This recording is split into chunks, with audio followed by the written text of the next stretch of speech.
പ്രശസ്ത ഹാസ്യതാരം അന്തരിച്ചു. കണ്ണീർ പ്രണാമം അർപ്പിച്ച് സോഷ്യൽ മീഡിയ. അസുഖബാധിതനായി ചികിത്സയിലിരിക്കെയാണ് പ്രശസ്ത കോമഡി താരം രാജ് ശർമ്മ അന്തരിച്ചത്. 50 വയസ്സായിരുന്നു. വെള്ളിയാഴ്ച രാവിലെ ടെക്സാസിൽ വച്ചാണ് അന്ത്യം സംഭവിച്ചത്.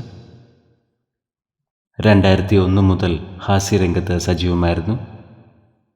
പ്രശസ്തമായ ദ ട്രീ ഹൗസ് ഷോയുടെ സഹ അവതാരകൻ കൂടിയായിരുന്നു.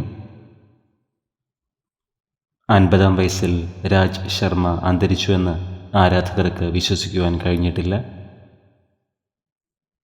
പ്രണാമം അർപ്പിച്ച് നിരവധി സഹപ്രവർത്തകരാണ് ഇപ്പോൾ സോഷ്യൽ മീഡിയയിൽ എത്തുന്നത്.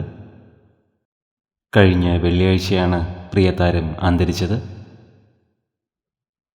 ആത്മാവിന് നിത്യശാന്തി ലഭിക്കട്ടെ എന്ന് നമുക്ക് പ്രാർത്ഥിക്കാം.